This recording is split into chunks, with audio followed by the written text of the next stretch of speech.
Throughout history, there have been many important men and women who fought for our country and protected its people. Let me tell you my own story.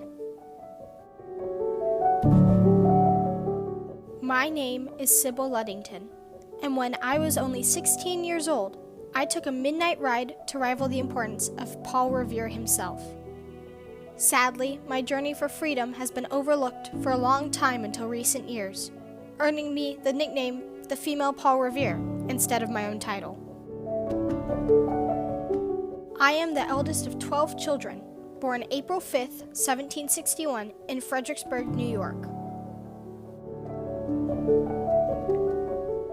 My mother cared for me and my siblings, while my father, Colonel Henry Ludington, served in the British military until the Revolution.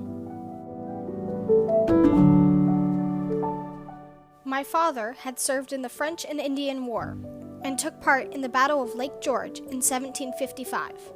I looked up to him greatly as a father and a patriot. On April 26, 1777, a rider came to my home just off the coast of the Long Island Sound, informing my father that the town of Danbury, Connecticut had been attacked by British troops and burnt to the ground. My father knew what needed to be done: retaliation. However, my father's troops had disbanded already for the season and had scattered across the region, far too spread apart for them to be easily alerted.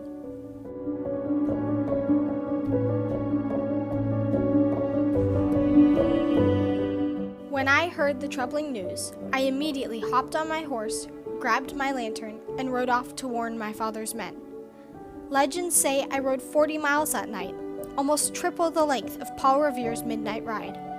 It was dark, rainy, and heavily forested, and I risked capture by the British, but I had my courage and my knowledge on my side. As I rode, warning men to gather and meet my father to defend our land against British forces, my call is forever recorded as a high-pitched feminine halloo in the poem in 1940.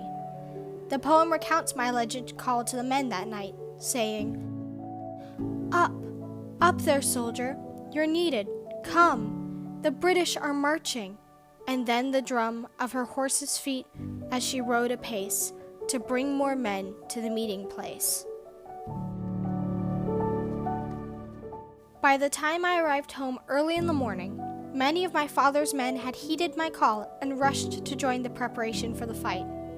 While the men were not able to protect Danbury from an attack, my father led them to victory against the British forces and protected our land.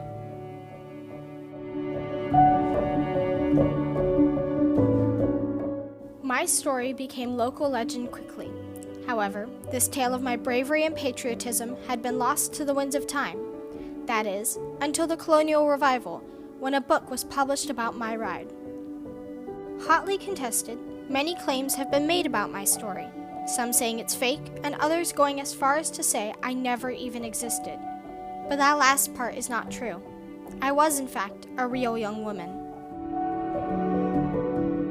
I died February 6th, 1839, in Unadilla, New York, at the age of 78, where I had lived with my husband and son. In the end, despite many debates about who I am and what I accomplished, it can be said for certain that I was a living, breathing citizen of revolutionary America. Even if I did not take my fabled midnight ride, I was still surrounded by heroic men I knew and loved, and I still hold the title of the female Paul Revere. It's amazing to think that 250 years later, people still know my name. Now the question remains, did I truly have my midnight ride for freedom?